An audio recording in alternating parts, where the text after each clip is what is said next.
ജ്യോതിസ് ചാനലിലേക്ക് എല്ലാവർക്കും സ്വാഗതം. 2 കോരിന്തോസ് 13-ാം അധ്യായത്തിൽ നിന്നുള്ള ഓപ്ഷൻസോട് കൂടിയ ചോദ്യങ്ങളും ഉത്തരങ്ങളുമാണ് ഇന്നത്തെ വീഡിയോയിൽ ഉൾപ്പെടുത്തിയിരിക്കുന്നത്. ചോദ്യം 1.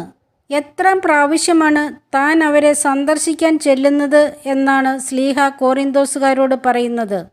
എ 2-ാം പ്രാവശ്യം, ബി 3-ാം പ്രാവശ്യം, സി 4-ാം പ്രാവശ്യം, ഡി 5-ാം പ്രാവശ്യം. ഉത്തരം ബി 3-ാം പ്രാവശ്യം.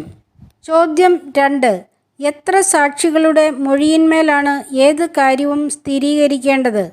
A 2, B 3, C 2 3, D 1 2. ഉത്തരം സി 2 3. ചോദ്യം 3. നേരത്തെ പാപം ചെയ്തവർക്കും മറ്റെല്ലാവർക്കും താൻ എന്ത് നൽകിയിട്ടുണ്ട് എന്നാണ് ശ്ലീഹ പറയുന്നത്? എ മാപ്പ്, ബി താക്കീത്, സി മുന്നറിയിപ്പ്, ഡി ശാസനം. ഉത്തരം സി മുന്നറിയിപ്പ്. ചോദ്യം 4. ആര് തന്നിലൂടെ സംസാരിക്കുന്നു എന്നതിൻ്റെ തെളിവാണ് കോരിന്തോസുകാർ ആഗ്രഹിക്കുന്നത് എന്നാണ് ശ്ലീഹ പറയുന്നത്? എ പരിശുദ്ധാത്മാവ്, ബി ദൈവം, സി കർത്താവ്, ഡി ക്രിസ്തു. ഉത്തരം ഡി ക്രിസ്തു. ചോദ്യം 5. പൂരിപ്പിക്കുക. അവൻ ബലഹീനതയിൽ ക്രൂശിക്കപ്പെട്ടു, എന്നാൽ ഡാഷിൻ്റെ ശക്തിയാൽ ജീവിക്കുന്നു. എ വചനത്തിൻ്റെ, ബി ദൈവത്തിൻ്റെ, സി ക്രിസ്തുവിൻ്റെ, ഡി സത്യത്തിൻ്റെ. ഉത്തരം ബി ദൈവത്തിൻ്റെ. ചോദ്യം 6. കോറിന്തോസുകാർ അവരുടെ എന്തിൽ നിലനിൽക്കുന്നുണ്ടോ എന്ന് പരിശോധിക്കുവിൻ എന്നാണ് ശ്ലീഹ ആവശ്യപ്പെടുന്നത്? എ ദൈവഭയത്തിൽ, ബി പരസ്പര സ്നേഹത്തിൽ, സി വിശ്വാസത്തിൽ, ഡി നീതിയിൽ. ഉത്തരം സി വിശ്വാസത്തിൽ. ചോദ്യം 7. യേശുക്രിസ്തു കോറിന്തോസുകാരിലുണ്ട് എന്ന് അവർക്ക് ബോധ്യമായിട്ടില്ലെങ്കിൽ അവർ എന്തിൽ തീർച്ചയായും പരാജയപ്പെട്ടിരിക്കുന്നു എന്നാണ് ശ്ലീഹ പറയുന്നത്? എ വിശ്വാസത്തിൽ, ബി പരീക്ഷയിൽ, സി സൽപ്രവൃത്തികളിൽ, ഡി ദൈവഭയത്തിൽ. ഉത്തരം ബി പരീക്ഷയിൽ. ചോദ്യം 8. കോറിന്തോസുകാർ എന്ത് പ്രവർത്തിക്കരുതേ എന്നാണ് ദൈവത്തോടുള്ള അപ്പസ്തോലന്മാരുടെ പ്രാർത്ഥന? എ വചനത്തിനെതിരായി, ബി ക്രിസ്തുവിനെതിരായി, സി തിന്മ, ഡി വിശ്വാസങ്ങൾക്കെതിരായി. ഉത്തരം സി തിന്മ. ചോദ്യം 9. കോറിന്തോസുകാരുടെ പുനരുദ്ധാരണത്തിന് വേണ്ടി അപ്പസ്തോലർ ചെയ്യുന്നതെന്ത്? എ പ്രവർത്തിക്കുന്നു, ബി പ്രാർത്ഥിക്കുന്നു, സി ശുശ്രൂഷ ചെയ്യുന്നു, ഡി വചനം പറയുന്നു.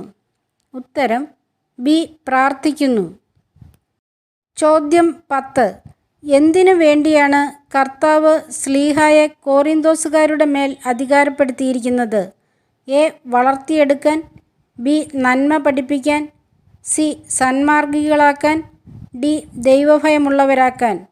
ഉത്തരം എ വളർത്തിയെടുക്കാൻ. ചാനൽ സബ്സ്ക്രൈബ് ചെയ്തും ഷെയർ ചെയ്തും സഹായിക്കണേ. ചോദ്യം 11. എന്തിൻ്റെയെല്ലാം ദൈവം നിങ്ങളോടുകൂടി ഉണ്ടായിരിക്കട്ടെ എന്നാണ് ശ്ലീഹ പറയുന്നത്?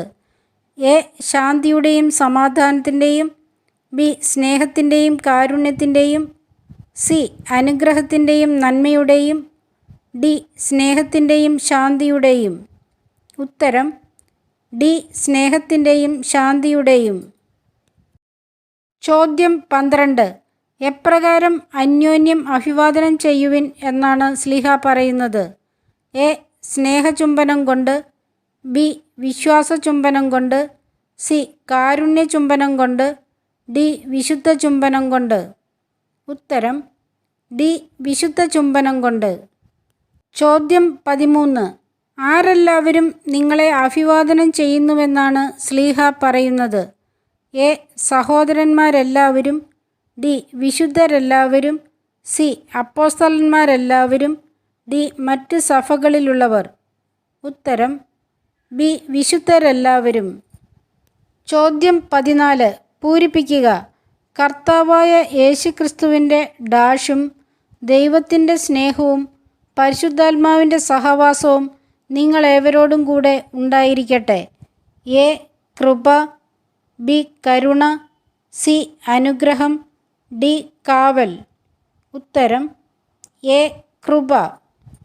ഈ വീഡിയോ ഉപകാരപ്രദമായെങ്കിൽ സബ്സ്ക്രൈബ് ചെയ്തും ഷെയർ ചെയ്തും സഹായിക്കും എന്ന ശുഭപ്രതീക്ഷയോടെ ഈശോയുടെ നാമത്തിൽ നന്ദി. നമസ്കാരം.